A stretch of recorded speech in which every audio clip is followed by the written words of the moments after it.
La scène se déroule au Capitole.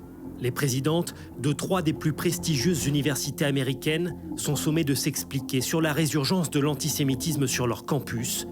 L'audition est menée par une élue républicaine. Appeler de façon explicite au génocide des Juifs, est-ce pour vous une forme de brutalité ou de harcèlement?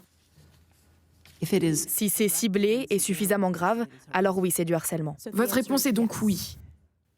C'est une décision qui dépend du contexte.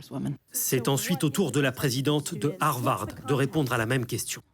La rhétorique antisémite, quand elle se traduit ensuite dans les faits, sous la forme d'agression, de harcèlement ou d'intimidation, est à ce titre passible de poursuite et c'est ce que nous faisons.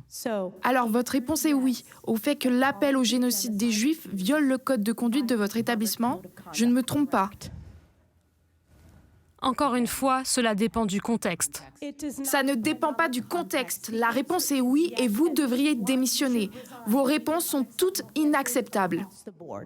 Ces réponses, jugées techniques et évasives, ont suscité un tollé, car depuis le début de la guerre entre Israël et le Hamas, les universités américaines ont été le théâtre de manifestations pro-palestiniennes, mais aussi de violences antisémites et même parfois d'appels au meurtre. Pour justifier les propos des 3 présidentes, certains juristes invoquent la Constitution des États-Unis qui garantit une liberté d'expression quasi absolue.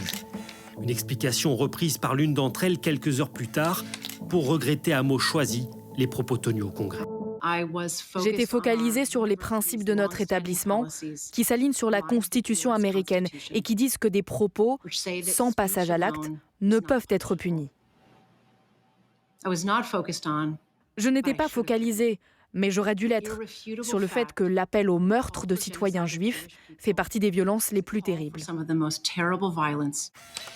Dans un communiqué, la présidente de Harvard a finalement, elle aussi, appelé sans ambiguïté à combattre l'antisémitisme.